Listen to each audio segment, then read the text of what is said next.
Welcome to the E-Show with Neil Ravin. Founded in 2013, the EHL has become the college placement leader on the East Coast. Sit back and learn more about the next step in your junior hockey career.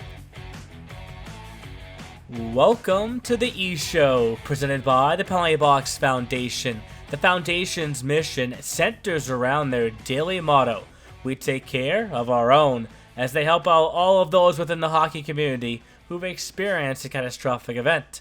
Learn more at penaltyboxfoundation.com. What's up? My name is Neil Ravin, and this is episode number 125 of the E-Show. On this week's episode, we highlight our first original six team of the offseason in the Boston Junior Rangers. Rich DeCaprio joins the podcast to reflect on what his organization accomplished during the 2021-22 season. This past year included a second regular season championship for the EHL team and a third postseason title for the EHLP squad. Further along in the episode, the E-Crew comes together for a new top 10 selection that, for the first time, includes 3 netminders. I'm joined now by Rich DeCaprio, the head coach and GM of the Boston Junior Rangers. How's it going, Rich? Going good. How about you? Doing well. Thanks for coming back on the podcast. Must be the 4th or 5th time at this point. So let's jump right into it. When you first look back on the 2021-22 season, what thoughts come to mind for you? I thought that, it was a great year for us in terms of, getting kind of back to where we thought we could be and competing for a championship. And, obviously our college commitments, we still have a couple that are still in the works, but, winning the regular season championship was a goal of ours, which we were able to do. And we just weren't able to get it done in the playoffs. I mean, the biggest thing for us was our power play. It wasn't good all year. And that kind of killed us into the playoffs. And, but it was a great year overall. I mean, we're very, very happy with that team and proud of the guys, and they battled every day and worked hard, and it was a great group. And I'm glad that you bring up the power play and the regular season championship, because the team kind of had this almost like quiet sense to us this year, where maybe they were underrated. Do you push any of that towards the fact that the previous season, your championship year, that team maybe was one of the best teams in league history? Do you credit it towards that? Yeah, I mean, I think our guys, just the players that we had this past year. I mean, obviously we didn't have an Andy Moore, we didn't have a Jake LaChance, but we did have Nate and Ned again, which was a big piece the championship year.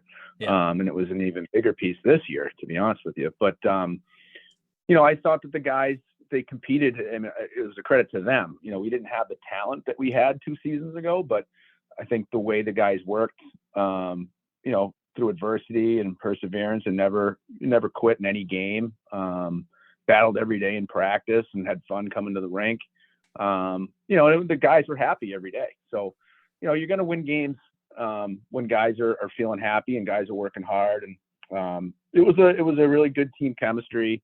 But again, I think, I don't want to say we overachieved with what we had, because I thought we were a really good team. But that team 2 years ago was definitely one of the best teams ever.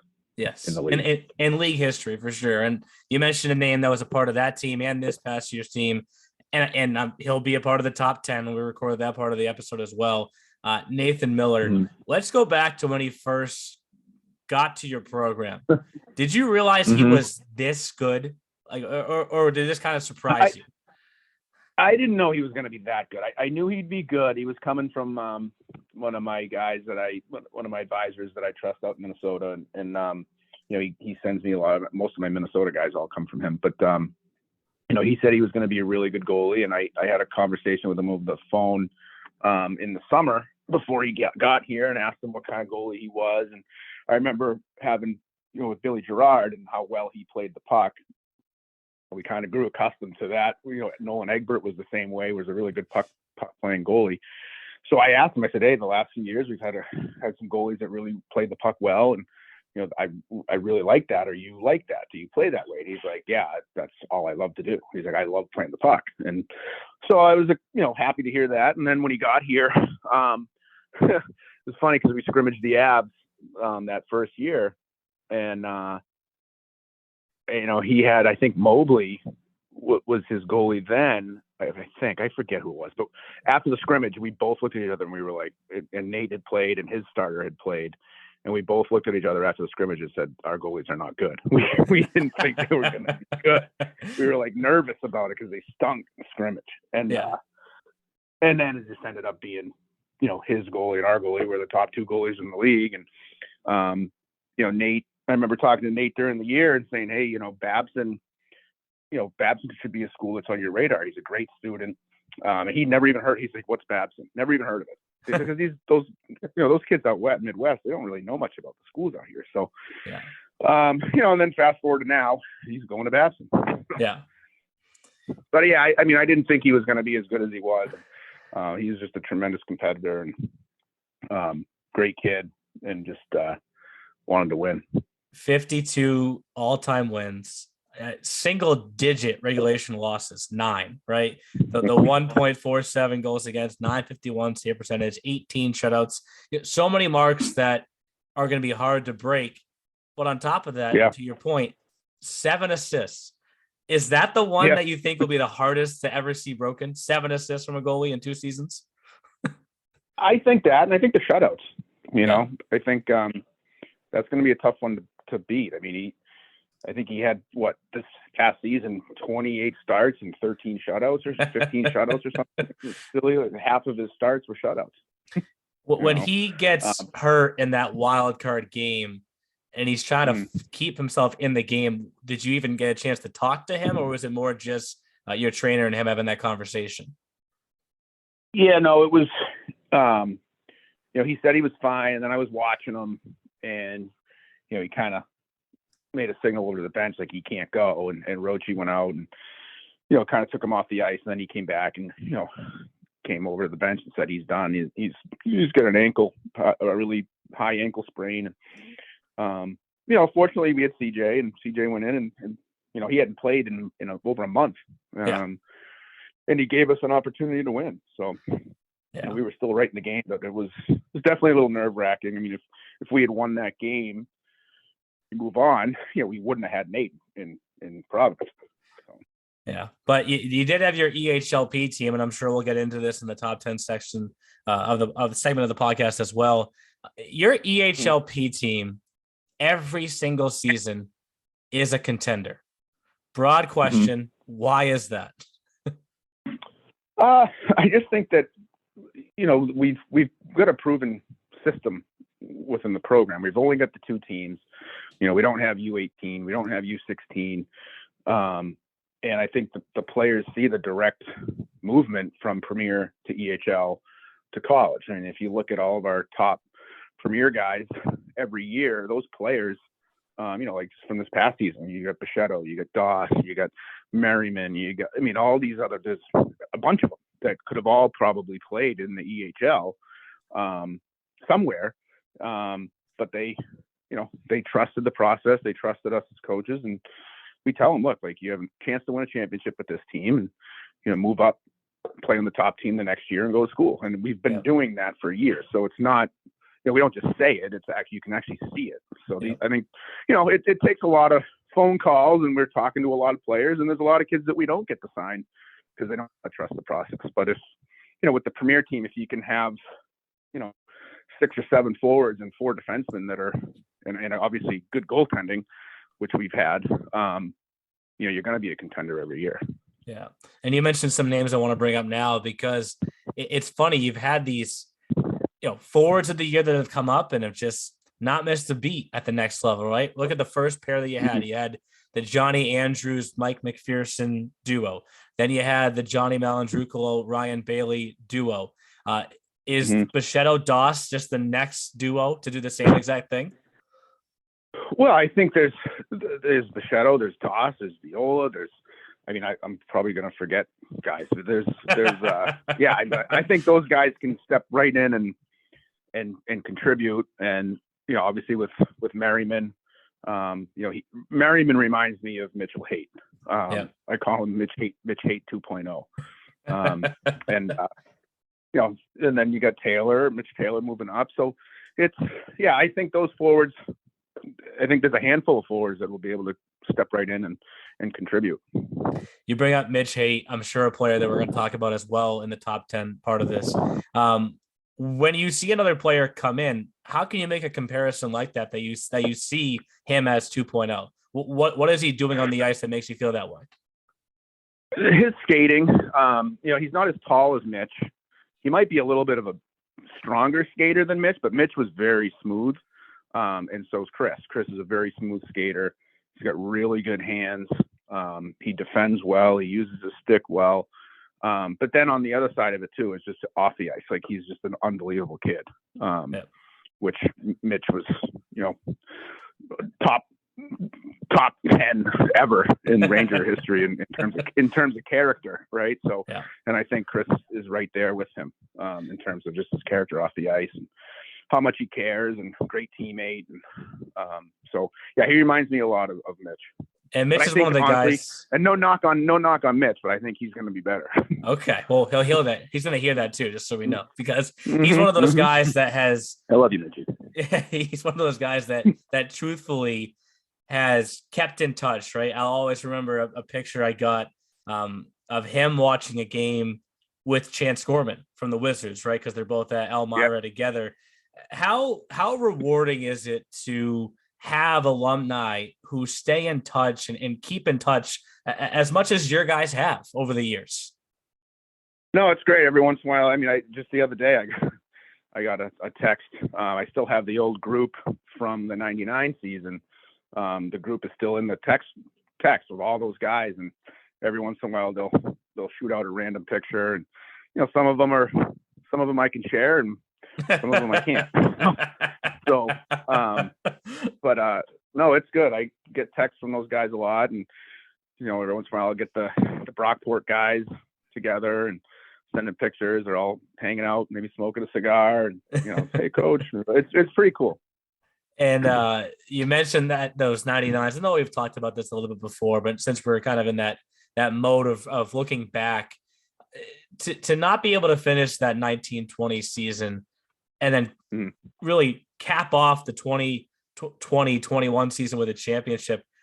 Was that championship at that time? Did you receive more texts from those 99s than ever before? Were they so excited to see you win that title? Yeah, no, they were. They all watched the game. I remember the bus ride home. They were all texting and calling, and it was definitely rewarding. And I think they felt a part of that too, because it was something that we talked about with the team during the year. Is just, hey, like last year, we were right here and we weren't able to get it done, and those guys would have killed to be able to get to the finals, and so we had that in our back of our minds all year. So it was kind of a two team championship. Yeah, and I asked that because now as you look forward, EHL's got 2 Frozen Finals appearances in their history with the 1 championship. Multiple regular season championship. We touched on the EHLP team. I think they've been to the Frozen Finals 3 of the 4 years we've had it, with a few titles in there as well. How do you keep raising the bar with the full success that you've had just year in and year out at both levels? How do you keep raising that bar higher and higher? Well, the bar is always where it is, right? And we just try to stay at it. And it's, the bar is the top, and it's just recruiting the right kids and the right players, and not rushing on recruiting and taking your time, and and then once we get the teams that we want and we meet as a group, and honestly it's more about the locker room, and having the right kids in the locker room, the right pieces, the right attitudes, because everybody can play. It's more about the intangible stuff. So, but it's the bar is always at the top, and when we're recruiting, that's how we handle. We want to, I think we do a good job of comparing players to previous teams. Like, is this kid going to be like him? Is this, the next Brent Rickett? Is this, obviously there's no Andy Morris, but could he be like Connor Brazal was, or Joey Schaefer, Nathan? So we do a lot of comparisons and try to make sure we're bringing in the same caliber talent and kids. Yeah. And then, obviously when we watch kids too, we use a lot of the top teams in our league. I always say, hey, like if we were playing the Abs or we're playing Walpole, like how is in that situation, is that kid going to be able to handle, a forward from the Abs coming in full bore on a forecheck? Like, so we know what those games are like. So we try to picture those kids in those situations and if they can handle it. And it's great. You mentioned so many names that myself, Jeff, and Anthony are going to keep talking about here in the top 10 segment, which we may be able to say is easily the toughest top 10 segment of the off season so far. So I appreciate you coming back on the podcast. I know for a fact the Rangers will be contenders again this season at both the EHL and EHLP levels. So good luck with the rest of the recruiting and enjoy the rest of the off season. All right. Thanks, Neil. You too. We'll see you soon. Thanks again to Rich DeCaprio for coming back on the podcast. So let's bring in the E crew now, Anthony and Jeff. This is our first truly original team of the offseason. We've had some teams with deep history, but this is the first one we've done so far that's been in the league every single season since the league was formed. More original than the original six. Well, I guess... Yes. That's all I'll say. I think they're part of the original. I think we have our own EHL Original Six. They're just one of them. So with that, though, it gives us arguably the toughest challenge so far in narrowing down a list of all the players over the years to 10, right? So the other tough part of this too, Neil, is we always know Coach DeCaprio is he is a coach, first things foremost. So what do coaches do? They like to correct you if you get stuff incorrect. They hold you to a higher standard, which Coach DeCaprio always does. And I appreciate with my broadcast, always chirps in with a text or call to let me know if certain rule changes, staff changes. And I say that out of the deepest of my heart. I love Rich. He's one of our favorite coaches in the league. Always one of the more talented teams, the Boston Junior Rangers too. Great ownership with Mike Sorabella. And I think this is honestly easier because of the plethora of talent that the Junior Rangers have had. But now that we're looking at this list that me and you did last year, Neil, we were saying before in our little pregame or our pre-podcast chat how many we might break a record for goalies in this top 10. We've been kind of flipping one or two. Last week we got two on there with Mella and McCallum with the Chiefs. But some of these teams we've gone goalie-less. I don't think that's going to happen this week with the Rangers. I think you guys would both agree. Yeah. And this is pure coincidence that we went one wild card loser after the next. I did not do that intentionally. Ooh. We just did the Chiefs last week and then the Rangers. It's just how it worked out, right? But of course, the Rangers have been past the wild card before. They have 2 Frozen Finals appearances in their EHL history. And I should know how many they have in their EHLP history as well, because it's definitely more than 2. Because their EHLP team, the EHLP for pretty sure their EHLP team won their 3rd title this past season. That was in my call when they scored in overtime. Yeah, so 3 EHLP championships. You can call it 2 Frozen Finals appearances for the EHLP in this past year and the 17-18 season.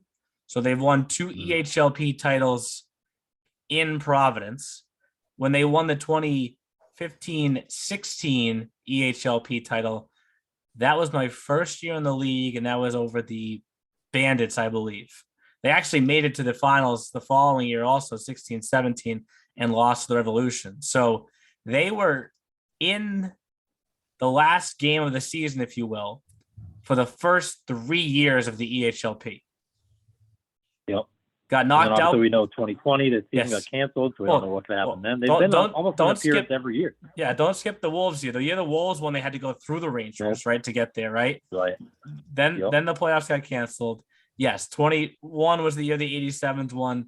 The Rangers did not make the finals that year, but they did the following year. So a team that just has multiple finals appearances at both levels. And okay, Jeff, let's get into it. Maybe it'll be easy, maybe it'll be hard, but we have the all-time team pulled up for what we did last year. We could start anywhere here, but this is still crazy. Nate Miller, look, one of our first player for me. Leader. First player for me would have to be the all-time wins and shutouts leader in the EHL, which is Nathan Miller. Okay. Got to start with him. I agree, Anthony. That's a perfect place to start. I mean, the accolades that Nathan Miller has had, and we've talked about it a lot. All of us have. Me and Neil, and then Anthony, we talked about it a lot with you this year about all the accolades that Nathan Miller was able to accomplish and all the records he broke of former goaltenders that are now having a lot of collegiate success, right? Billy Gerard up at UNE, Nolan Egbert, UMass Boston, I believe. Transfer to Brockport, but yes. Yep. Transfer Brockport, yep. So now up with Coach Dickinson, soon to be Dom Cherko from last week's Connecticut Chiefs. So I mean, he's not only broke all these records, I mean, he's done all the work himself. And just look at some of these numbers too. Single-digit losses in both seasons, 24-plus wins in each year. Those goals against are stupid. Anytime I've filled in and done Rangers games, which I've been lucky enough to do a good amount of them, when you read his goals against and the save percentage, it's like you're playing NHL 22. 1.01 for goals against this year, 961 save percentage. That's just, it's stupid, but good stupid. Or his career save percentage, 951. If you can have an entire EHL career stopping over 95% of the shots you face. I mean, look, the Boston Junior Rangers are usually a very good defensive team where they don't often allow that many shots, but they're having games where they do allow a lot of shots, and more often than not, Nathan Miller is up to the task. 18 shutouts. 18. Unbelievable. It's just crazy. So, do we want to just get the goalies out of the way first? I mean, we got Miller. Jeff obviously mentioned Billy Gerard. I think we have to have him on this list. First off, what he did in the league, right? And then helping to lead the UNE to the Division III Frozen Four this year. It's crazy. He's technically the second best goalie in Rangers history.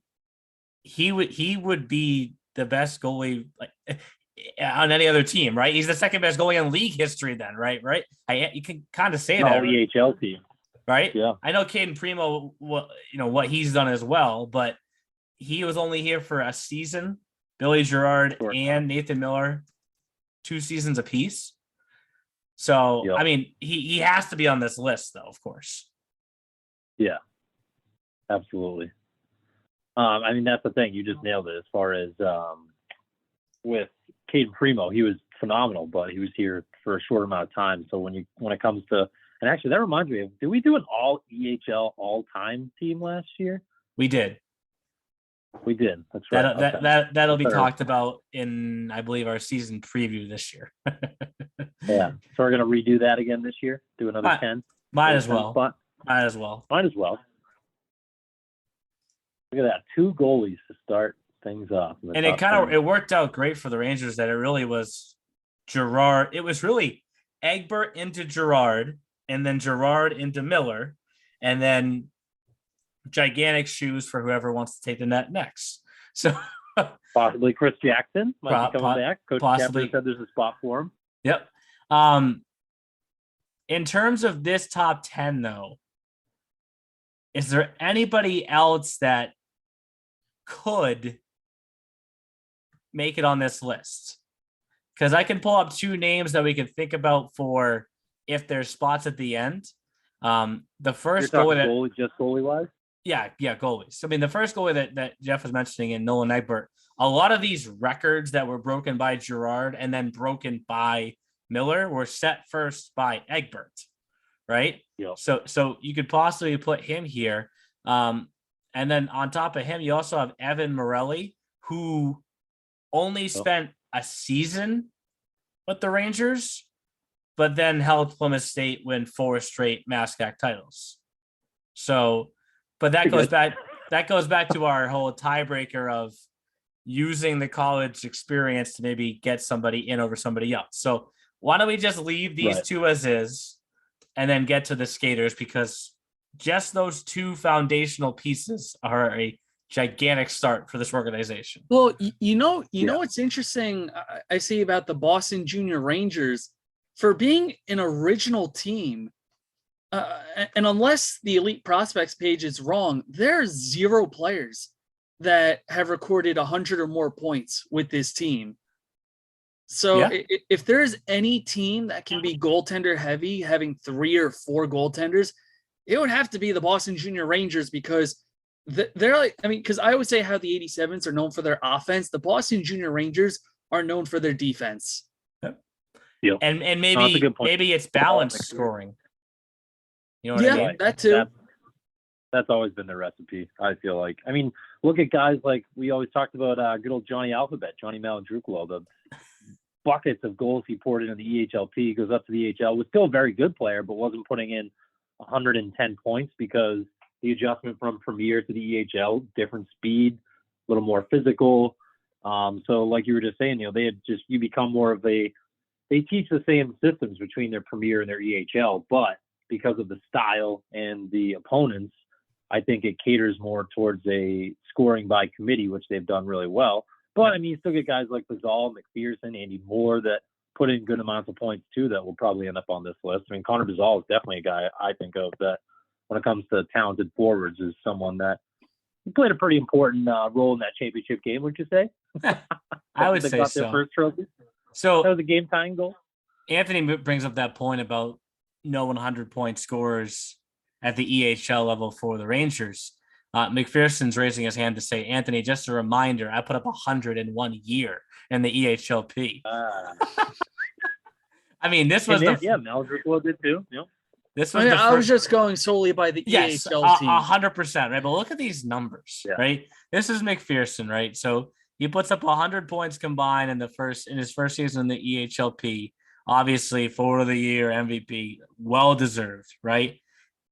When you see it translate the very next year to the EHL, where you post nearly 70 points in just over 50 games, did a small stint in the NA the following year, and then returned to the Rangers late in that 17-18 season. I mean, this is just stupid. He put up 26 points down the stretch in 10 games. Jeez. Like, imagine if they had him longer in that 17-18 season. Then he would have posted 100 points easily. So, and this is 17-18 is that first Frozen Finals appearance for them. So that was the year that that was the first year of the finals. That was the first time I went to Providence. That was back when I was just doing PA for you. And it was one of your friends that was calling the game. Very true. So I think McPherson obviously has to be on this list. So it's a good place to start too. And the scoring hasn't slowed down at all once he's got to college, right? Got adjusted as a freshman with 6 points, 22 his sophomore year, 10 is his junior year, abbreviated because of COVID, and then 23 this past year as a senior at Plymouth State. So Mike McPherson, though, really was from 2015 or so to 2018, all-time leading scorer in Rangers history. So we'll put him on here first. And then Jeff mentioned Connor Brazal. I think he's got to be here too, right? Right. I think they finished tied, 94 points apiece. Brazal played 10 more games than McPherson did, 79 as opposed to 69 games played, but both point-per-game players in their careers as junior Rangers. So, I think Brazal's a fitting. And if I remember correctly, too, doesn't Brazal have a sister that's really good at hockey? Another little ingredient we could throw in the top 10 if you have a sibling that also is nasty at hockey, maybe elevates your status a little bit. It's amazing what EP can do. Right now? You did, because this is right. Connor's sister, who plays at The Ohio State University, right? and no big deal. they just won the national championship this year in Division One. So while we're on this path, thank you, Jeff. You're welcome. I gotta remind everyone of a legendary Instagram post from the Connor Brazal with his sister holding a national championship trophy. And the caption is EHL champion greater than NCAA Division One champion. Oh, I do remember this. I just love the look of the NCAA trophies. They're so like clean. I don't know. I think they look so awesome. Cool. Right? Yep. So he's got this picture though too with the EHL trophy. It's a little different. Right. He was so good though for the Rangers over those 2 years. Like I remember that championship game, obviously calling it with you, Jeff, and when the Rangers are down a goal late in that game, like they literally ran the same play on the power play like 3 times. It was Andy Moore walking it in, looking for Brazal across, and like you knew it was coming, but you still couldn't stop it because it was just such a lethal play. The reason why, and I love when teams do this. A lot of teams like to have players on their weak side on the power play, meaning right-handed shot on the left side, think Stamkos, Ovechkin, McKinnon, etc., and then having left-handed shots on the right side so they can shoot one-timers. When they're on their strong side, it's reverse. You have the right-handed shots on the right side, lefties on the left side. So you said it was Moore on the right side, Neil? So Moore was walking in the right side to go across to Brazal, right-handed shot. So, was on the left side. So he's a threat where he can either shoot the puck right from there or make the pass. And you don't have to open your hips to make that pass. Because if Moore's on the left side and he wants to pass, you probably have to open up your hips a little bit to go for the seam pass. But instead, you have that cushion where you can make that last second decision. Do I shoot? Do I pass? Do I shoot? Do I pass? And Moore was like, no, he sold the shot so well. Then he passed it. So, I mean, that's why I love seeing that formation on the power play. And you're right. They're able to run it a couple of times, but it worked. There is a picture. Here's the picture. Actually, Brazal was a left-handed shot. I'm wrong. So he didn't even one time. Yeah, he was left-handed. He caught it. That's what I'm talking about. He's on his strong side, lefty on the left side. I mean, this is the picture in the history of the Frozen Finals, right? Because we said this. Moore was walking in. He did it 3 times or so on that power play. And it almost worked twice. And they still ran it again, Jeff. And just the way that the Avalanche players were selling out trying to get there. And this got in by, what is that, an inch off the post? I say credit Dan and Margaret Hickling on this picture. Yeah. And our sources, Hickling images. Look, you can see that's Muthersbach, that's McMichael, and that's Hotchkiss. That's 3 Avalanche all trying to get in the way of it. And by about an inch. It looks like a Renaissance painting. Yeah. And where you have the focal point and all the Avs players, like, you can tell where they're looking, where they're pointing. It just all leads to the puck, the focal point. Yep. Like that was this year's championship game was a great game, right? But you can make the case that is the best championship game we've ever had because just the way that the Rangers came back from being down 2-0, they were the best team in the league that season, really wire to wire. We had never had a championship. A Cinderella team. Yeah, we had never had a team. We never had a championship game go to overtime, right? Like we're down in Philly, which is the only location where we can have the finals because it's the COVID season, so it's a complete gong show. And the Rangers captain puts the team on his back and leads them to the win. So yeah, I mean he's obviously on this list. I mean the 4 names that we've put to start it is unbelievable. There are 4 guys that could be on the top 10 list, right, for the league. Easily. Right? Like think about, so Jeff, you were asking this before. Let me pull this back up for you. We did do an all-time team this past year. And remember these all-time teams that we did this past summer, like we put a full group together, right? Imagine making a top 10 list for the league history, the 9 years of league history, and then being able to say there are 4 Rangers that could be on that. Almost half of that group could come from this one organization. Right? Mm-hmm. And we would get chirped by everyone. Why are there so many Rangers on there? Well, I mean, they're damn good. Sorry. And like this come from good teams. And some of the ones that we're about to name next to help round out our top 10, like are damn good also, right? So where do we want to go next? I don't know. This is hard. Like exciting. I feel like. I'll go ahead, Anthony. We talked about players who have only spent 1 year with the team. Do we put Andy Moore on there? Yes, one rookie of the year. Just about to go there. You read my mind. Have to. You have Went to. on to the USHL. Got a D1 commit. University of Maine, if I'm not mistaken. He's from Maine, going to Northeastern. So I'll give the pitch that I give every time I'm on the road, right? So I think what the EHL does well is we don't hide the fact that we know that we're a Division 2 and 3 placement league, right? So 9 out of every 10 kids is going Division 2 or Division 3. But if you're that Division 1 kid, they'll find you, right? So Andy Moore being from Maine, I have to plug that in, obviously. Let's just keep reiterating that he's from Maine and I'm from Maine. So he's from the town that you're from too. No, he's not from Scarborough. He played for a different high school. But being from Maine, I can say that I know the direction of where Maine high school hockey is going. But at the same time, the toughest part about selling kids on junior hockey is when you're in high school, you love the experiences that high school offered. You want to go to prom, you want to hang out at Friday night football games and whatnot. So he wanted to do that and experience that with his friends through high school. And in doing so, he was a rookie, but he was kind of an older rookie in his first year in the EHL.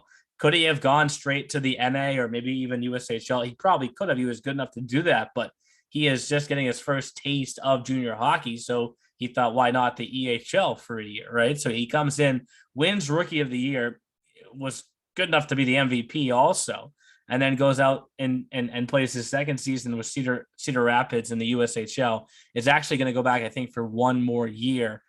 So that spot would be ready for him at Northeastern. But to be like in your second year of juniors ever and playing in the USHL and they put an A on your jersey, like that's something special, right? So one more year of development in the USHL and then off to Northeastern. Like I went to every Beanpot when Primo was playing for Northeastern. I'm probably going to go to every Beanpot again now because like this kid is something special, and it's not just because he's from Maine. Like he was as good a player as we've seen in our league. And actually, to go even further off track, it makes me just think like we've put together such strong all-star teams in the past few years that have faced the colleges. The team that we could have put together the year that we couldn't play the colleges, which was that 2020-21 season, would have been absolutely unreal. Because look at just won every game. I don't know if we would have won every game, right? But just from the Rangers, you have a Miller, you have Brazal, you have Andy Moore. I mean, we haven't even got to a guy like Jake LaChance yet, right? Think about those guys. Then think about at that final, we also had the Avalanche, who had the Chris Aarons and the George McMichael. They were the team that lost, right? Then you have the 87s who were there with Dante Terramani and Tim DeBoard, and every defenseman put up 30-something plus points, and George Wiener and Dylan Gutierrez, right? Then you go to the Lumberjacks, who had Paul Feinleis and Egan Schmidt, and that's just the Frozen Finals teams, right? Like, so to bring it full circle, I think that shows you how good that Rangers team was, right? You can make the case that the 2020-21 Rangers championship team is the best team in league history. Yeah, because I would agree with that. The competition in the league could have been better than ever before, right? And you look at the win-loss record and the way they worked through the whole season into the playoffs, you can make that case. But those 5 names so far, which include 3 players that are a part of that team, like this list is already stacked. That team was just so deep too, Neil, when you look back at it. And if I remember correctly too, remember when we talked during the broadcast during the Frozen Finals that I think it was their third line was Malandruklo and I'm trying to remember who else. Ryan Bailey. Ryan Bailey was your Bailey, boy that's right, in the Alaska fantasy. native. Yes, Ryan Bailey, my boy. Oh man, missed the Alaska native. His grandparents were awesome, big fans of the E Show. Say hello to the Bailey family if they're listening.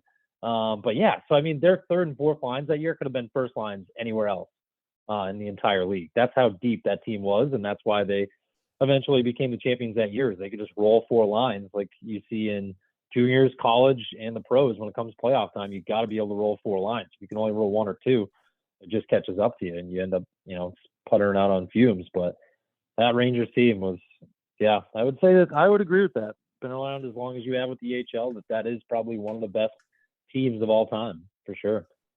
I'm trying to now pull up the EHLP version of the Rangers on Elite Prospects, right? Because you just mentioned a couple of names there that we talked about Mcpherson, right? Who was an MVP in the EHL. Bailey was a big time premier guy too. Look at the points that these guys put up in the EHLP. So this is Mike Mcpherson's brother, right? Who put up 133, right? Malin Drukalo, who only put up 26 EHL points because he actually got injured that year before scoring the game winner in overtime in the championship. He only put up 26 and 29 that year, but he put up 112 in the EHLP the year before. Like in 40 games, point per game player, 2.80 points per game. What? It's out of this world. Jeff, what would you say? It's like video game numbers, like he's playing NHL 22. Literally, it's like you just did the creative team and you just made like an absolute all-star wagon team. And then Bailey too. He was no schlub. Look at it, his points per game. It's like 2.3 points per game. Both of them were almost averaging a hat trick of points per game in the EHL Premier. Will we ever see another 60-goal season? 60. There's your question, going, right? Probably not. There's your question. Will anybody ever break the Nathan Miller all-time record for shutouts over his career with 18 shutouts? Or anybody ever break the single goal mark in a single EHLP regular season that Malin Drukalo put up with 60? Hey, records are made to be broken, but like they say with Gretzky's records all the time, a lot of those are going to be hard to touch. Who is second in the EHLP list? I just wanted to see that again. Second all-time EHLP single season was Brendan Yingling. Oh, Yingling, Central Penn Panthers. I remember calling games against the Central Penn Panthers for the 87s. I mean, he was another good player, putting up 57. Yeah. My goodness. And Ryan Bailey is no slouch behind him. It's tough, right? Because when you have two guys that put up so many points, they combined for 212 points, right?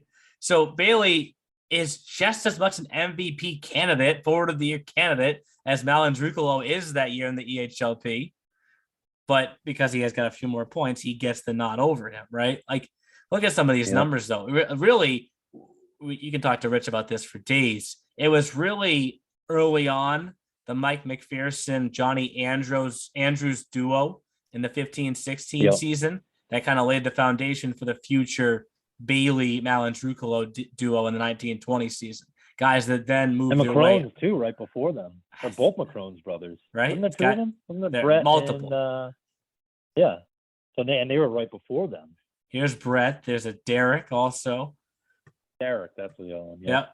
Like they were 2012, 2014. Yeah. Leading into what these guys have done in the EHL. So just to reiterate, we got 5 guys so far. Malin Drukalo, Bailey are guys that we can think about. Andrew Keith, Zach Norby. That Brazal line was Brazal, Nathan Young, and Joey Schaefer. Younger is Brittany Hart used to call him. Nathan Young. This was just one season. Brent Rickett, yep. 66 points that year. A kid that's playing in the college ranks, Norwich, Danny Actually, Sorabella. The player I'm going to throw out there that Coach DeCaprio talks to me about all the time is one of his favorite guys to coach and just all around good kid, good player. He's playing D1 hockey, and I see him a lot when they play Bentley's Blake Bride from the Air Force Academy. Was only there for 1 year, but like Andy Moore did put up, I believe it was 40-something points in 38 games that he played there. But and then also played a little bit in the EHLP. Quick 2 games. Went on to the NA after that. But 42 points in 47 games, 4 points in 5 playoff games too, a goal and 3 assists. He's someone that Coach DeCaprio always talked to me about, that he liked him a lot, Blake Bride. So here's the second story that I tell whenever I go on the road, right? So again, if you're good enough, they'll find you. Is kind of the thing, right? Like most of our players go Division 2 and 3, but if you're good enough, they'll find you. So every year our coaches go out to the CCM showcase in Westminster. They call it Denver, but it's obviously not Denver. It's in Westminster. It's 25 minutes away from Denver, but you know how it works, right? So we go out to this. Rich sees this player at the showcase, and he says to me, "I like that kid." Okay, sounds good. I'm gonna get him on our league next year. Watch how far he goes. Okay, sounds good. It was Blake Bride, right? He's from Colorado. Played a year in the EHL, mastered the level, put up 46 points that year, right? Then said, I'll make one step up. Played a year in the NA, put up, you combine it between the Wilderness and the Jackalopes, put up almost 60 points. Then said, all right, I mastered that level. I'll go be a captain in the USHL now. In the USHL. You know what he did while he was a captain in the USHL? Find the picture. He won for you the Clark Cup. It's a nice trophy. Hardware. Helps win the Clark Cup, and then to come full circle, ends up back in his home state of Colorado playing Division I hockey at the Air Force Academy, and he will be their captain this year. So you can announce that when you're at Bentley this fall, Jeff.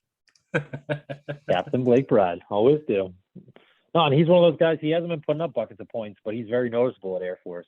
He's now, so 5 points, 14 games, 7 points, 6 points. But he's a guy that he doesn't jump out on the stat sheet. But any coach, scouts, they notice him, and he's an important player for them. And not all captains have to be 100+ point guys. They bring their qualities in other ways. And I didn't get to talk to Blake Bride much when he was with the Junior Rangers, so I don't know him really at all. But just from what Coach DeCaprio told us about him, makes sense. And he's another one of those guys that we talk about. We always full tongue in cheek on the E show during the year, right, about the EHL commercials. He's another guy. He, as you said, Neil, he mastered the EHL, goes to the NA, goes to the USHL, and then D1 hockey. It's a thing of beauty as far as those junior hockey nuts go. Right? We've kept on this list the entire time so far. And I don't feel like we need to steer away from it, but I don't know. I'm going to go Brett Rickett next. Okay. He was one of the toughest players to play against in our league. He was like the size and the speed, and he could shoot. I wish it wasn't just 1 year, right? Because remember, this 2019-20 season was the year that we're always going to question, because that was the year that we had to stop. We really couldn't even start the playoffs because we were kind of in that limbo stage in between first round and second round with the first round buys, just getting ready to start. But he was a huge piece of that, which ultimately led to the Rangers winning the championship the next year. That gives us still pisses us off to this day. At this day, always will.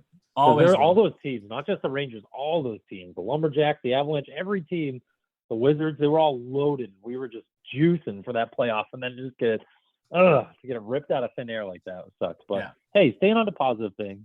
We need to get a D-man on here too. I feel like Mitch Haight needs to go on here next, Neil. Should I tell the infamous infamous Mitch Haight story? I would say yeah, absolutely. Anthony loves the stories. So story time. So we all do. Man, it was 1920. That was the let's see, that was the second, or because we had it this fall. It's 2 all-star teams ago because we weren't able to do the 2020-21 all-star team against the college. So we're talking 1920, which is the year We tied Fitchburg, beat Salem, lost to UMass Boston. So we get the all-star team together, and Mitch Hate's there. EHLP to EHL alum, captain of the Rangers. On the ice, looks fine.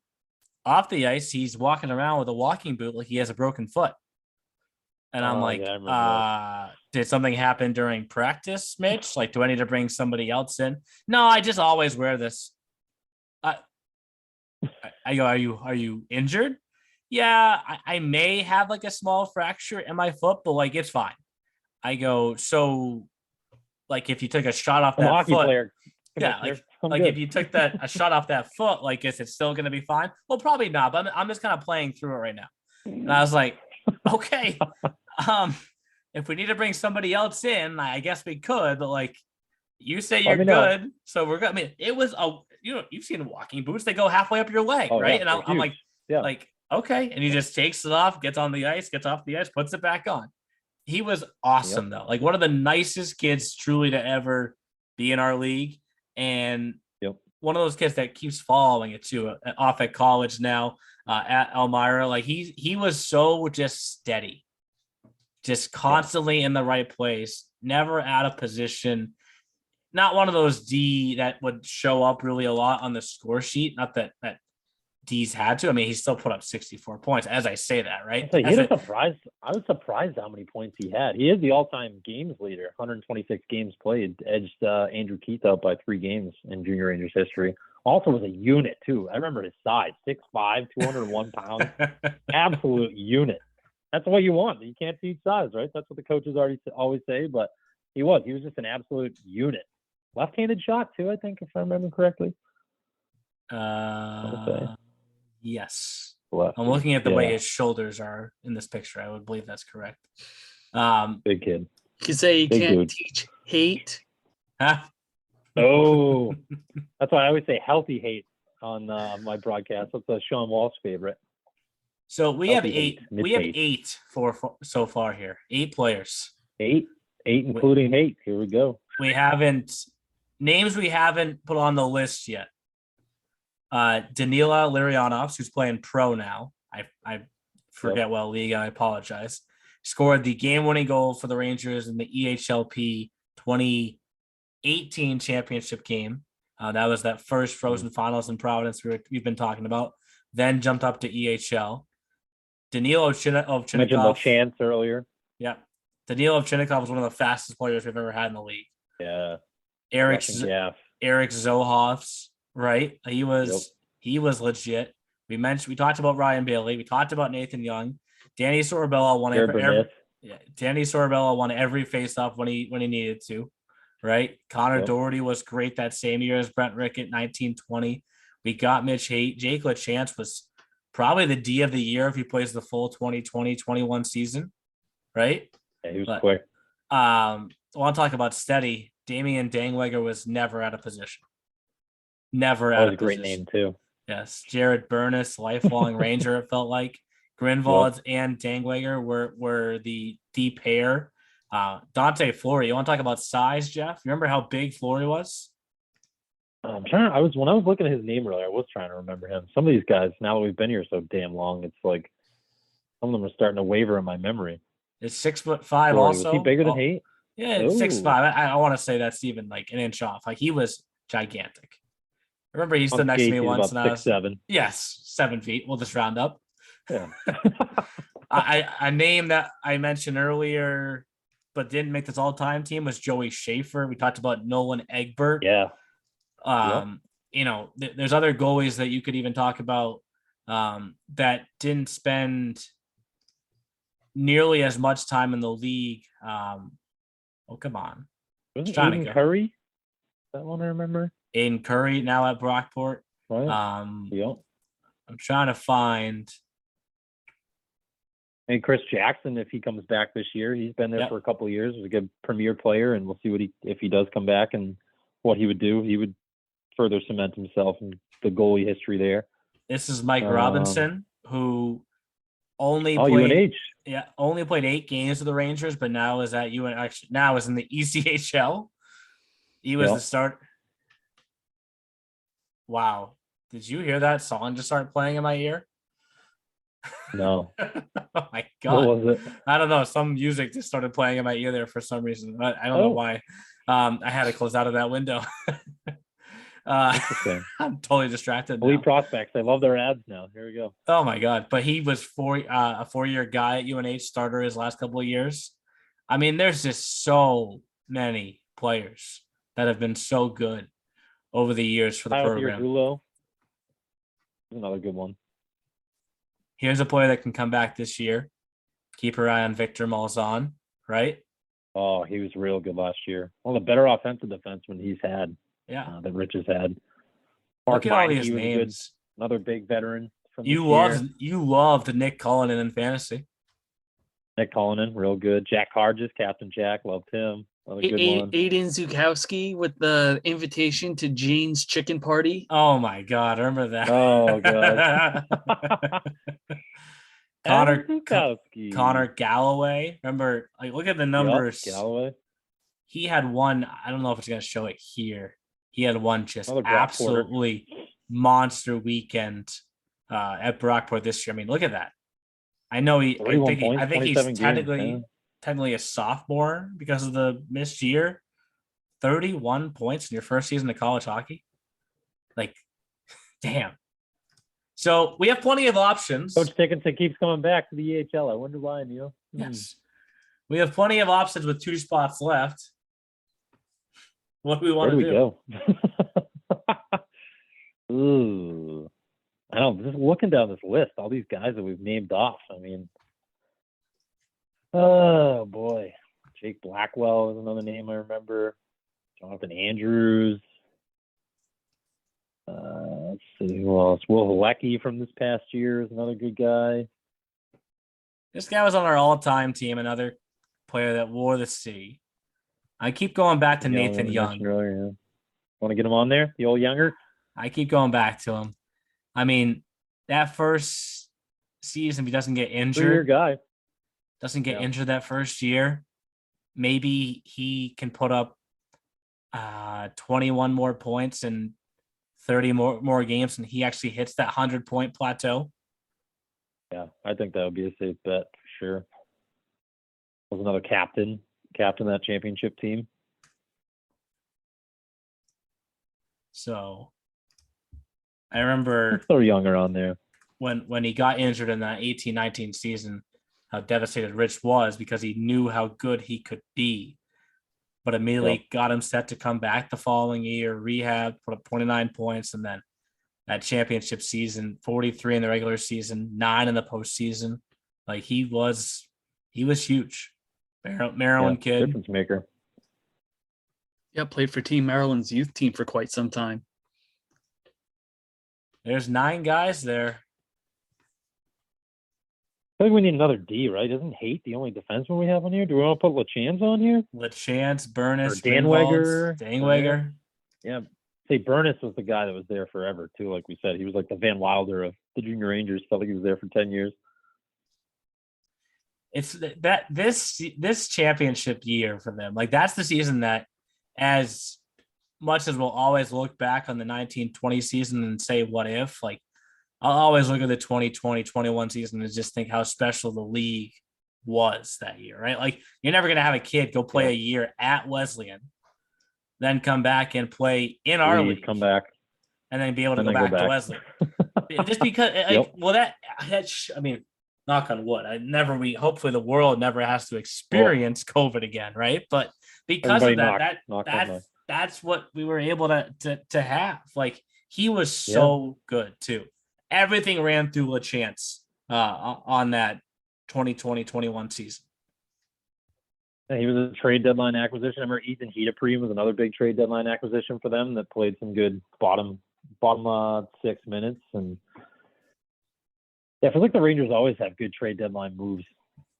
One of the more active teams, if you will, on the wires. Do we put LaChance here? Do we go back to Nolan Egbert? I would say you could go LaChance, you could go Danweger, we could go Egbert. We mentioned Larry Onoffs earlier, who's playing pro.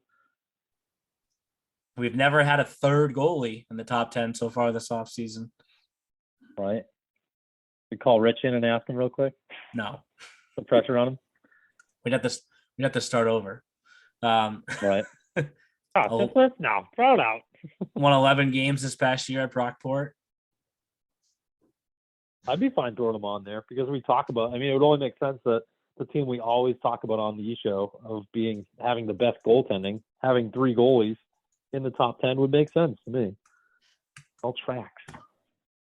Those keeping track at home. If there's any team to have 3 goaltenders, it's the Boston Junior Rangers.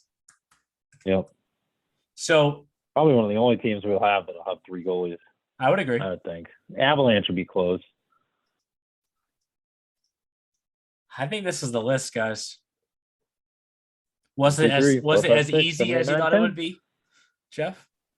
I think so. I feel like the names just like from the Rangers, they come off easier than teams because there is just such a plethora of talent that's walked through the good old doors of the coldest rink that we have, the Breakaway Ice. No caps worn by all. Yes. So here is our top 10, including 3 goalies for the first time this offseason, a list with 3 goalies. We got Nathan Miller, Billy Gerard, and Nolan Egbert. Those are the 3 goalies. Forward, Mike Mcpherson, Connor Brazal, Andy Moore, Blake Bride, Brent Rickett, Nathan Young.